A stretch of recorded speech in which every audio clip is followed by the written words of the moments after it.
আব্দুল্লাহ বিন তামেরের ঘটনা, লম্বা কথা। যখন আব্দুল্লাহ ইবনে তামেরকে বাদশাহ বারবার পলিসি দিয়ে প্রয়োগ করেও হত্যা করতে পারে না, পাঠাইছে পাহাড় থেকে ফালাইয়া দে। যারা ফালাইছে নিয়ে গেছে ফালাইতে, ওরা শেষ। আব্দুল্লাহ ইবনে তামের সুস্থ অবস্থায় চলে আসছে। বাদশাহ তো নিজের খোদা দাবি করছে, আর আব্দুল্লাহ বিন তামের তাওহীদের পক্ষে দাঁড়িয়ে গিয়েছে। বাদশাহ বলে, ওরা কোথায় যাদেরকে তোর সাথে মারতে পাঠাইলাম? বলে, ওরা শেষ। তোরে বাঁচাইছে কে? সবার সামনে বলে, আল্লাহ। আব্দুল্লাহ ইবনে তামের যখন বলে আল্লাহ, ওই কথাটা তীরের মতো বাদশাহ ইউসুফ জুরনাওয়াজের কলিজায় গিয়া লাগে। আর এক দলরে দিয়া পাঠাইছে, যা সমুদ্রের মধ্যে নিয়ে ফালায় দিবি, যেন না আসতে পারে, অথবা সমুদ্রের হিংস্র মাছ তাকে খেয়ে ফেলে। পাঠাইছে, ঘটনাক্রমে যারা নিয়ে গেছে তারা সমুদ্রে পড়ে শেষ। আল্লাহ আব্দুল্লাহ বিন তামেরকে হেফাজত করছে। সুস্থ অবস্থায় বাদশার দরবারে হাজির। বলে, তুই বাঁচলি কেমনে? যাদের পাঠাইলাম এরা কোথায়? বলে, যারা আমারে মারতে গেছে তারা শেষ। তুমি বাঁচলা কেমনে? বলে, বাঁচাইছে আমার আল্লাহ। বাদশার মারার খুব খায়েশ। আব্দুল্লাহ বিন তামের বলে, শোনো, তুমি তোমার পদ্ধতি প্রয়োগ করে আমাকে হত্যা করতে পারবা না। তোমার যদি আমাকে হত্যা করতে মন চায়, আমাকে হত্যা করার পদ্ধতি আমি তোমারে শিখাইয়া দেই। কিভাবে হত্যা করা যাবে বল? কারণ মানুষ যখন চূড়ান্ত অহংকারী আর সীমালঙ্ঘনকারী হয়ে যায়, সে তার কৃত কর্মের ফলাফল কি হতে পারে এটার বিষয়ে চিন্তা করে না। সে চিন্তা করে, আমি যেটা সিদ্ধান্ত দিচ্ছি এটাই রাইট। কিন্তু আমরা অতীতে দেখে এসেছি, পৃথিবীর শুরু থেকে নিয়ে যারাই ক্ষমতা পেয়ে সীমালঙ্ঘন করে অহংকার প্রদর্শন করেছে, ইসলামের বিরুদ্ধে গিয়েছে, এই মানুষগুলার সিদ্ধান্ত তার চূড়ান্ত পতনের কারণ হয়ে দাঁড়িয়েছে। ওর চিন্তা তো আব্দুল্লাহ বিন তামের রে মারতে হবে। মারলে কি হবে এটা চিন্তা না, টার্গেট কি? মারতে হবে। কেমনে মারবো? বলে, নির্দিষ্ট দিন তুমি তোমার সব মানুষকে একত্রিত করবা, বড় ময়দানে একত্রিত করবা, সকলের মাঝে আমি থাকব। তোমার যেই জল্লাদ আছে, জল্লাদ, সে আমার দিকে তীর নিক্ষেপ করবে।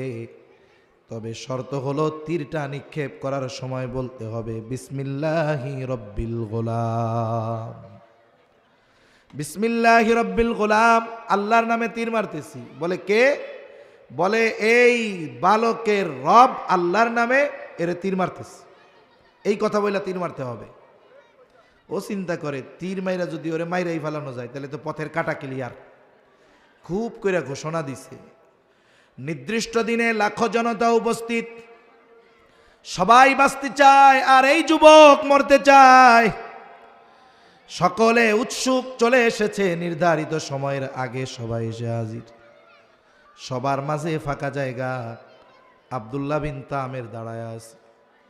এইবার জল্লাদ বিসমিল্লাহি রব্বিল গোলাম বলে তীর মাইরা দিল। এই দৃশ্য সকলে দেখছে। তীরের আঘাতে আব্দুল্লাহ বিন তামের জমিনের উপরে পড়ে গেল, শহীদ হয়ে গেল। এই দৃশ্যটা উপস্থিত মানুষের অন্তরে এতটা রেখাপাত করেছে, সকলেই তখন সমস্বরে বলল, আমান্না বিরব্বিল গোলাম, আমরাও এই বালকের রবের উপরে ঈমান আনলাম। এখন বলেন, আব্দুল্লাহ বিন তামের শত্রুর নিক্ষিপ্ত তীরে শহীদ হয়ে গেছে। সে শহীদ হয়ে জয়ী নাকি পরাজয়ী? নিঃসন্দেহে জয়ী, কোনো সন্দেহ নাই। এজন্য মানুষ মারা গেলেই হেরে যায় না। আমরা হেরে যাব কখন? যখন আমরা আমাদের আদর্শ থেকে বিচ্যুত হয়ে যাব, ইসলাম থেকে বিচ্যুত হয়ে যাব, ইমাম থেকে বিচ্যুত হয়ে যাব। তখন আমি বেঁচে থাকলেও জিন্দা লাশ, আমাকে কাফের মুশরিকরা গোনায় ধরবে না। কিন্তু যদি ওই রকম একজন ব্যক্তির মতো ব্যক্তি হওয়া যায়, গোটা পৃথিবীর কাফেররা তাদের ভয়ে তছনছ করতে থাকবে। ঠিক কিনা বলেন? এজন্য মানুষ মরে গেলেই হেরে যায় না, ইমানদার মরে গেলেই হেরে যায় না। বরং মৃত্যুর মাধ্যমে ইমানদার তার কাঙ্ক্ষিত লক্ষ্যে পৌঁছিয়ে যেতে পারে। কোন ঘটনা থেকে গেলাম? আব্দুল্লাহ ইবনে হুযাফা, বাদশাহ বলতেছে মরার ভয়ে কান্দ? বলে না মিয়া, জীবন যদি কান্দিত জীবন একটাই জন্য, 100টা হইলে তো 100 বার শহীদ হইতে পারতাম। আহলে কিতাব যেহেতু আল্লাহ তাআলাকে বিশ্বাস করে, চিন্তা করে এটা কি মানুষ না অন্য কিছু? সব পলিসি শেষ। এখন যদি বাদশার কথা তেলের মধ্যে ফালায় দেয়, ও তো হারলো না, আমি তো জিততে পারলাম না, ভয় ডর দেখায় কাজ হলো না। এইবার বলে আব্দুল্লাহ, আমার একটা কথা রাখো, তাহলে আমি তোমাকেও ছেড়ে দিব। কি কথা? বলে কিছুই করা লাগবে না, তুমি আমার কপালের মধ্যে একটা চুমা দাও, চুমা। আব্দুল্লাহ ইবনে হুযাফা এবার পাল্টা শর্ত দিচ্ছে। চিন্তা করে একটা চুমা দেওয়ার মাধ্যমে যদি বড় উপকার হয় হোক। বলে শোনো, তোমার কপালে আমি একটা চুমা দিতে পারি, শর্ত আছে। কি শর্ত? বলে শুধু আমাকে মুক্ত করলে হবে না, তোমার জেলখানায় যত মুসলমান আছে সবাইকে ছেড়ে দেওয়ার ব্যাপারে যদি ওয়াদা দাও, তাইলে তোমার কপালে আমি একটা চুমা দিতে পারি। বাদশা চিন্তা করে কোনো কথাই রাখাইতে পারলাম না, কমপক্ষে যা হয় হোক, এই কথাটায় আমি জানি একটু জিতি। আব্দুল্লাহ ইবনে হুযাফার শর্তে রাজি হয়ে বাদশাহ, এবার আব্দুল্লাহ ইবনে হুযাফা বাদশার কপালে চুমা দিছে। বাদশাহ ওয়াদা মোতাবেক সকলকে মুক্ত করে দিল। আব্দুল্লাহ ইবনে হুযাফা কাফেলা সহকারে চলে গেছে মদিনায়। হযরত ওমর রাদিয়াল্লাহু তাআলা আনহু ঘটনা জানছে। এই ঘটনা যাই না আব্দুল্লাহ ইবনে হুযাফার কপালে হযরত ওমর রাদিয়াল্লাহু তাআলা আনহু চুমা দিয়ে দিছে। একটু চিন্তা করে দেখেন ভয়টা কোন পর্যায়ের ছিল। একেবারে ফুটন্ত তেলের মধ্যে ফালায়া দিবে, ওই অবস্থায় যখন আব্দুল্লাহ ইবনে হুযাফা নিজের অবস্থার উপরে অটল, বলেন তো চূড়ান্ত বিজয় তাকে যিনি দিয়েছেন তিনি কে? এই বিপদের মুহূর্তে আসতে পারে, যদি ইমানের উপরে অটল থাকা যায়, সম্মানের সাথে বিজয় আল্লাহ তাআলা রেখে দিয়েছেন। এজন্য আল্লাহ তাআলা বলেন, ইমানদার ইমানের পরীক্ষা নেওয়া হবে ভয়ভীতির মাধ্যমে। এরপরে আল্লাহ তাআলা বলেন ওয়াল জু', ক্ষুধা, অভাব, দরিদ্রতার মাধ্যমে আল্লাহ তাআলা মুমিনের ইমানের পরীক্ষা নেন। এই অভাব আল্লাহ তাআলার পক্ষ থেকে আসে, দরিদ্রতা আল্লাহ তাআলার পক্ষ থেকে আসে। এরপরে আল্লাহ তাআলা বলেন ওয়ানাকসিম মিনাল আমওয়াল, মালের লস, মালের ক্ষতির মাধ্যমে আল্লাহ তাআলা পরীক্ষা নেন। ব্যবসায়ী ব্যবসা করতেছে, দোকানে শর্ট সার্কিট হয়ে আগুন লেগে সব পুড়ে গেছে। আল্লাহ তাআলা মূলত পরীক্ষা নেন যে ইমানের উপরে অটল থাকে কিনা। এরপরে আল্লাহ তাআলা বলেন ওয়াল আনফুস, জানের ক্ষতি দিয়ে আল্লাহ পরীক্ষা নেন। মুফাসসিরিন একরাম বলেন জানের ক্ষতির পরীক্ষা দুই ধরনের হয়। একটা হলো স্বয়ং নিজের জানের ক্ষতির মাধ্যমে পরীক্ষা, আর একটা হলো নিজের জানের মাধ্যমে নয়, বরং তার আত্মীয় স্বজন, সন্তান সন্ততিকে অসুস্থতা, বিপদ আপদ দিয়ে আল্লাহ পরীক্ষা নেয়। মনে করেন আমি অসুস্থ হয়েছি, আমার কষ্ট লাগতেছে, আপনি অসুস্থ, আপনার কষ্ট লাগতেছে, কিন্তু ওই অসুস্থতা যদি আপনার আমার না হয়ে আমার আপনার সন্তানের হয়, বলেন তো কষ্ট বেশি লাগবে না কম লাগবে? আল্লাহ, উঠেই না কফ, কি যে কষ্ট হইতেছে। তাহলে চিন্তা করেন, পরীক্ষা আল্লাহ তাআলা আমাদের অসুস্থতা দিয়েও নেন, শারীরিক বিপদ আপদ দিয়েও নেন, আবার সন্তান সন্ততি প্রিয়জনের বিপদ দিয়েও আল্লাহ তাআলা আমাদের পরীক্ষা নেন। যখন দাজ্জালের আবির্ভাব হবে, অনেক অভিভাবক সন্তানের মায়ায় বেঈমান হয়ে যাবে, ও নিজের চিন্তা করবে না, খাবারের অভাব, আর দাজ্জাল তাকে শস্য ভাণ্ডার দেখাবে, হরেক রকমের খাবার দেখাবে, বলবে সব পাবি, ক্ষুধা নিবারণ হবে, তোর বাচ্চার কান্না বন্ধ হয়ে যাবে, তুই আমারে প্রভু বলে স্বীকার কর। তখন কি হবে? বাচ্চার চিন্তা করে দাজ্জালকে রব বলে স্বীকৃতি দিয়ে অনেক মানুষ বেঈমান হয়ে যাবে।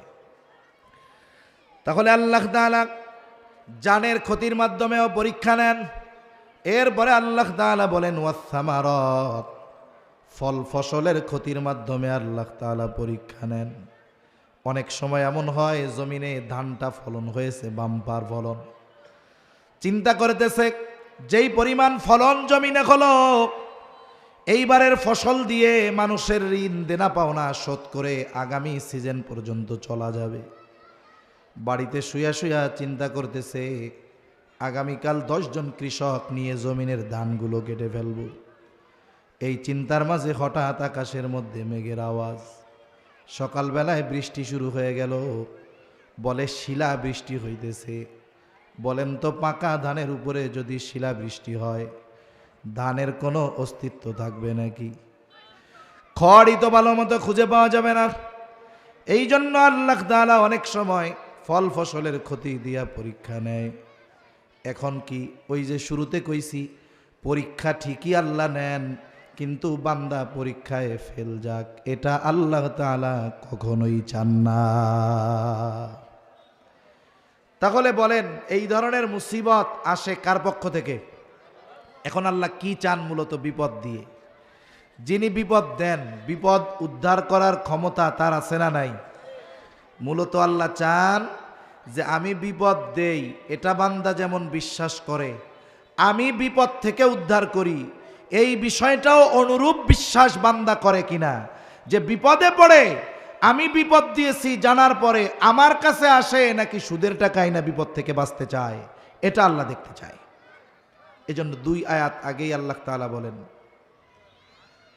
আল্লাহ রাব্বুল আলামিন বলেন, হে ইমানদারেরা, ইয়া আইয়ুহাল্লাযীনা আমানুস্তাঈনু বিস-সাবরি ওয়াস-সালাহ। বলেন তো বিপদ আপদ মুসিবতে সাহায্যের দরকার আছে না নাই? বলেন আছে না নাই? বলেন বিপদ যদি আসে সাহায্য কার কাছে যাইব? আল্লাহ তাআলা সেই কথাই বলেন, হে ইমানদারেরা, ইস্তাঈনু, আমি আল্লাহর কাছে তোমরা সাহায্য চাও। বিপদ আল্লাহ তাআলা দেন, আবার তিনি বলেন বিপদে পড়লে আমার কাছে সাহায্য চাও। প্রশ্ন করলাম, মালিক বিপদে তো পড়লাম, সাহায্য তো চাইব, কেমনে চাইব? এমপি সাহেব আসলে সামনাসামনি দেখা করে সাহায্য চাওয়া যায়, আপনার কাছে কেমনে সাহায্য চাইব? আল্লাহ তাআলা বলেন বিস-সাবরি ওয়াস-সালাহ, বান্দা আমার কাছে তুমি ধৈর্য আর নামাজের মাধ্যমে সাহায্য চাও। তাহলে বিপদ আপদ মুসিবত দেন কে? জোরে বলেন। বিপদ আপদ মুসিবতে সাহায্য কার কাছে চাইব? আল্লাহর কাছে সাহায্য চাওয়ার মাধ্যম কয়টা?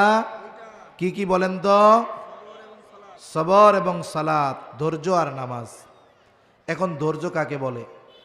আপনার পা কেটে গেছে বা হাত কেটে গেছে, আপনি যদি চিন্তা করেন যা হয় হবে, ডাক্তারের কাছেও যাব না, ওষুধও খাবো না, আল্লাহ যা করে, বলে এটা সবর নয়। নবীজি বলেন তোমরা অসুস্থ হলে চিকিৎসা গ্রহণ করো। এখন হাত কেটে গেছে, ডাক্তারের কাছে যাইতে হবে, চিকিৎসা গ্রহণ করতে হবে, ওষুধ নিতে হবে। অসুস্থ, ওষুধ খাইতেছি, সুন্নাত। তবে তবে ওষুধের উপরে ভরসা করা যাবে না। ভরসা কার উপরে হবে? আল্লাহ তাআলার উপরে হবে। আরে নবীজি বলেন তাওয়াক্কুল কি? বলে ঘোড়াটারে ভালো মতো রশি দিয়া বাঁধো, এরপরে বলো আল্লাহ হেফাজত করেন।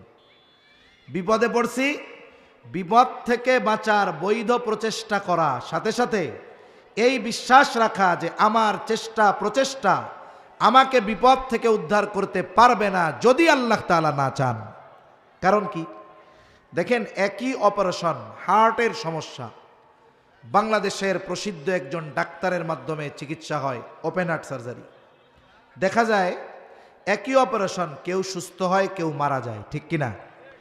এখন যদি ডাক্তারের হাতে এই পাওয়ার থাকতো অপারেশন করলে মরবে না, তাইলে ডাক্তার কাউরে মরতে দিত না।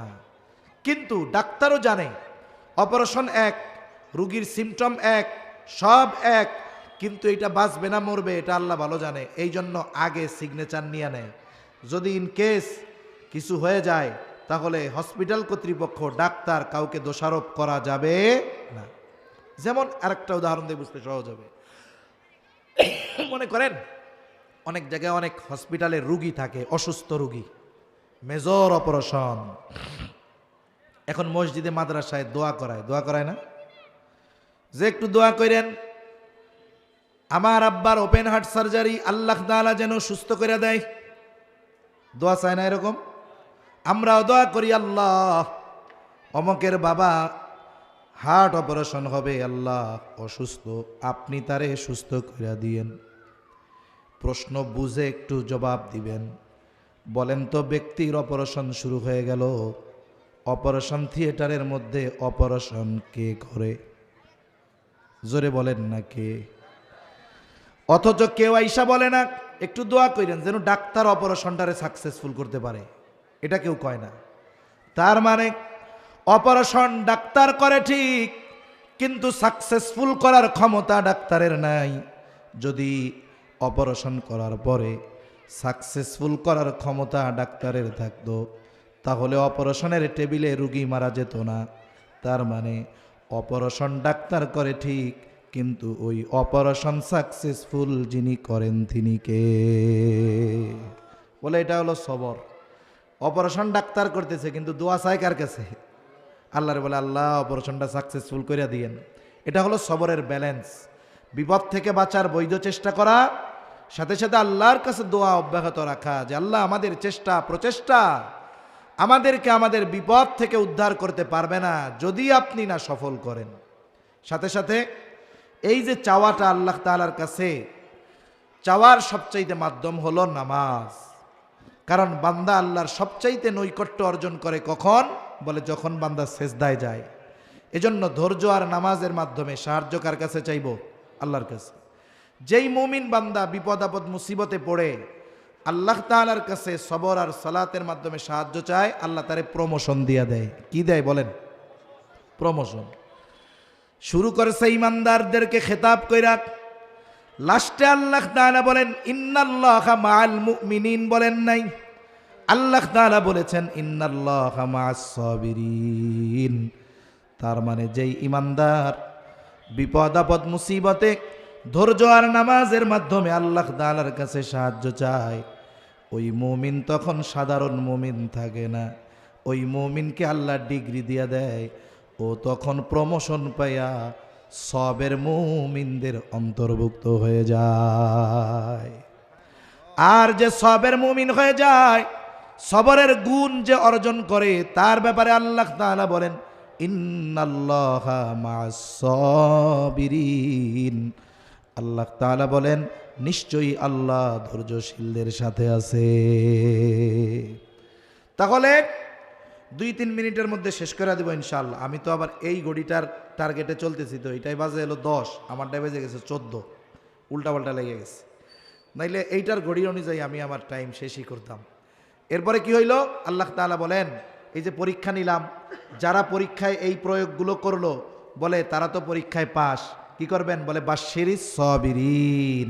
হাবিব আপনি তাদেরকে সুসংবাদ জানায়া দেন। কিসের সুসংবাদ? বলে জান্নাতের সুসংবাদ। তা এই সমস্ত মানুষের একটা প্রাথমিক আলামত আছে। কি আলামত? আল্লাহ বলেন সুসংবাদ তো জানাবেন কাদের? বলে তাদের আল্লাযীনা ইযা আসাবাতহুম মুসিবা ক্বালু ইন্না লিল্লাহি ওয়া ইন্না ইলাইহি রাজিউন।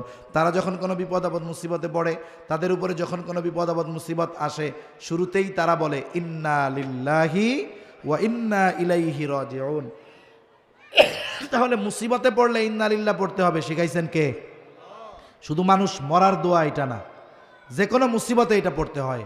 সাথে সাথে নবীজিও একটু শিখিয়ে দিয়েছেন। সহিহ মুসলিমের হাদিস, নবীজি বলেন যখন কেউ বিপদ আপদ মুসিবতে পড়বে সে কি বলবে? বলে ইন্না লিল্লাহি ওয়া ইন্না ইলাইহি রাজিউন। সাথে সাথে আর একটু নবী শিখাইয়া দিয়েছেন, বলবে আল্লাহুম্মা আজুরনি ফি মুসিবাতি ওয়া আখলুফ লি খায়রাম মিনহা। বলবে আল্লাহ এই মুসিবত থেকে আমারে বাঁচান, এই মুসিবতের প্রতিদান দেন, আর এই মুসিবতে যা হারাইছি তার চাইতে উত্তমটা আমাকে ফিরাইয়া দেন। নবীজি বলেন যে মুসিবতে পড়ে এই দোয়া ইয়াকিনের সাথে আল্লাহর কাছে করবে, মুসিবতের মাধ্যমে সে যা হারাইছে তার চাইতে উত্তমটা তাকে ফিরিয়ে দিবেন কে? কারণ একটা সময় তো আমরা দেখেছি জঙ্গি কারা, আপনার সন্তান জঙ্গি হচ্ছে কিনা এর আলামত শিখাইতে হলো বাংলাদেশের প্রসিদ্ধ একটি পত্রিকা, নাম হলো প্রথম আলো। কিছুদিন আগে একটা রিপোর্ট দেখলাম যে জঙ্গি কেমনে সাজাইতে হয় এগুলো ওরা শিখাইতো। চিন্তা করেন যে একটা দেশ তার 12টা বাজানোর জন্য একটা দালাল মিডিয়াই যথেষ্ট। এদের শিকড় কত গভীরে। এটা যদি এখন নির্মূল না করা হয়, মূলোৎপাটন না করা হয়, এ ভাইরাস যদি থেকে যায়, এরা যুগে যুগে সময়ের সাথে সাথে আবার বিষধর সাপের মতো বারবার সবল মারবে, ঠিক কিনা বলেন? এজন্য এই সমস্ত দেশদ্রোহী অন্যান্য দেশের এজেন্ট দালাল যারা, এদের মূলোৎপাটন করার সময় এখন। যদি দেশকে বাঁচাতে হয়, ইসলামকে যদি বাঁচাতে হয়, তাহলে এদের বিরুদ্ধে পরিপূর্ণভাবে সোচ্চার হওয়া দরকার, ঠিক কিনা বলেন? এরা শিখাইতো জঙ্গি কেমনে হয়। কয় আপনার ছেলে যদি নামাজ কালাম পড়া ধরে, টাকনুর উপরে যদি প্যান্ট পরা শুরু করে, মসজিদের ইমামের সাথে যদি চলাফেরা করে, তার যদি কোনো গার্লফ্রেন্ড না থাকে, ফেসবুকে যদি সময় না দিয়ে কোরআন বেশি বেশি পড়ে, যদি মানুষের সাথে দেখা হলে আগে হাই হ্যালো বলতো, যদি এখন সালাম দেয়, কথায় কথায় যদি বলে ইনশাআল্লাহ, ইন্নালিল্লাহ, আলহামদুলিল্লাহ, সুবহানাল্লাহ, তাহলে ধরে নিবেন আপনার ছেলে জঙ্গিবাদের পথে পা বাড়াচ্ছে। নাউজুবিল্লাহ বলেন।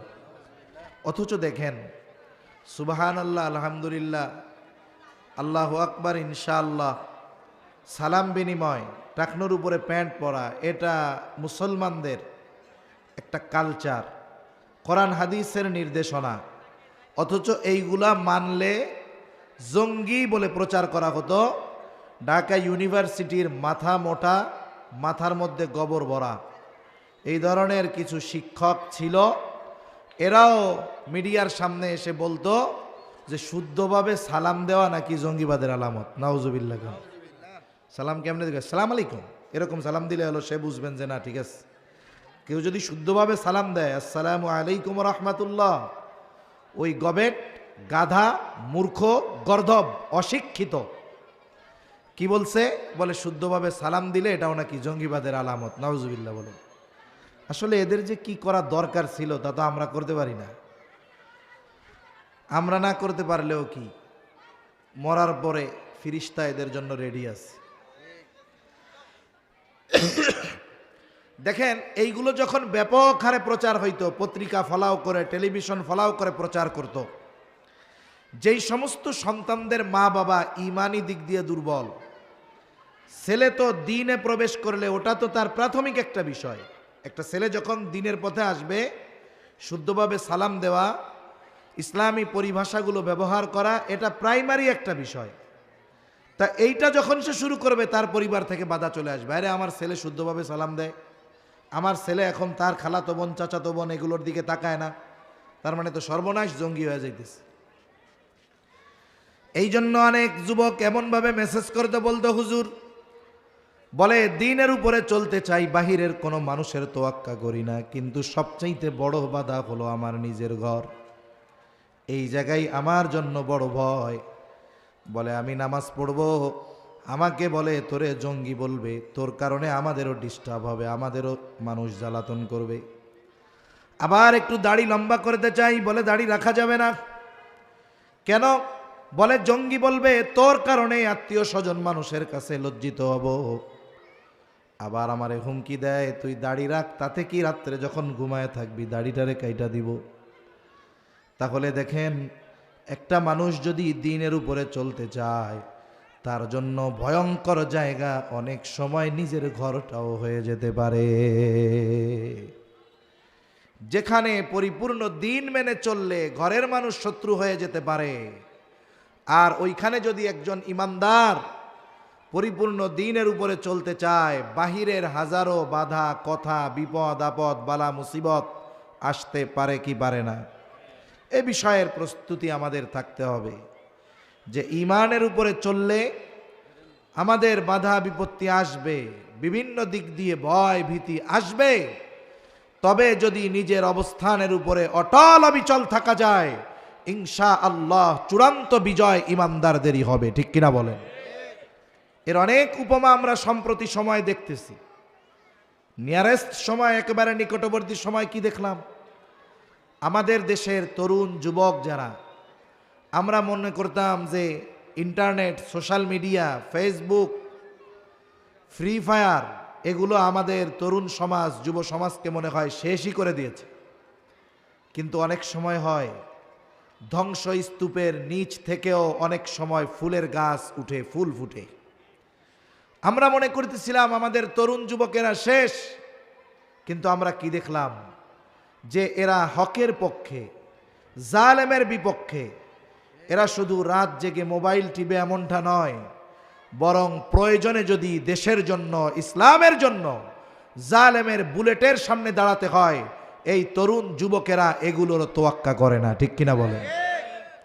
এই যে ভয়কে তারা জয় করতে পেরেছে, যার কারণে কি হয়েছে?